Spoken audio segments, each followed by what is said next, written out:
किसी बहन ने इनको हमारा नंबर दिया है, इनको अपने घर लेके आए जिस घर में इस वक्त हम मौजूद हैं, और अब इनकी आवाज़ आप तक पहुंच रही है ताकि आप इनकी ज़्यादा से ज़्यादा मदद कर सकते हैं।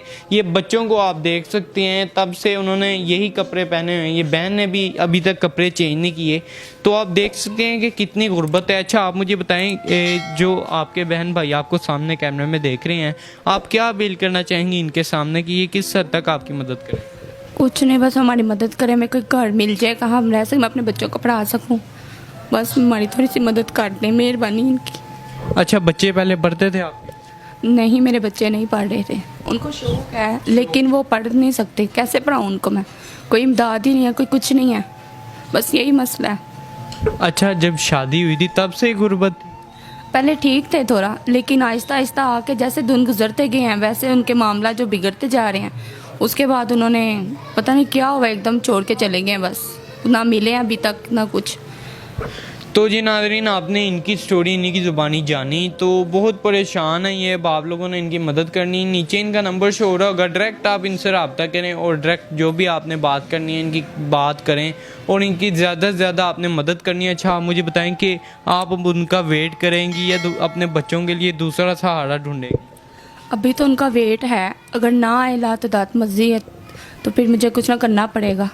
मतलब दूसरी शादी के बारे में सोचना पड़ेगा ताकि बच्चों को कुछ सहारा मिल सके। वो तो आपके फिर सामने है, जब कुछ मिले नहीं आएंगे तो फिर शादी तो करनी है, मैंने अपनी बेटियां हैं, मेरी ज़ाहिरी बात है, कुछ ना कुछ तो मैं करूँगी सारी ज़िंदगी, ऐसे अकेले तो कुछ हो नहीं सकता।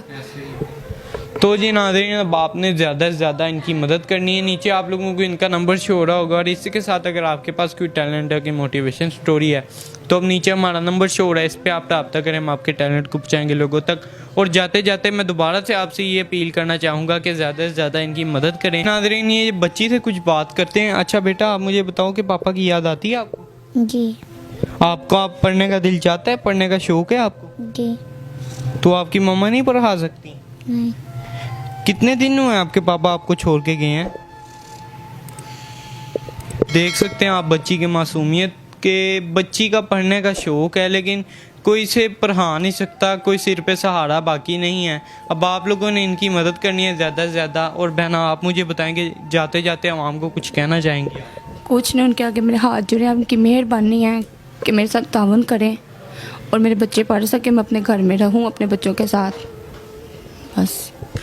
तो जी नाज़रीन, इनकी बस यही अपील है कि आप लोग इनकी मदद करें ताकि ये जो है अपना गुजारा बेहतर तरीके से कर सकें। ये एक छत चाहती हैं, चाहे किराए का घर हो, ये जो है अपना गुजारा करती रहें और अपने बच्चों को पढ़ा सकें, अच्छी तालीम दे सकें। इसी के साथ मुझे बहनों को और इन बच्चों को दीजिए इजाज़त, इस उम्मीद के साथ कि इनकी हेल्प होगी। आप सब मिलेंगे इंशाल्लाह नेक्स्ट वीडियो में। अल्लाह हाफिज़।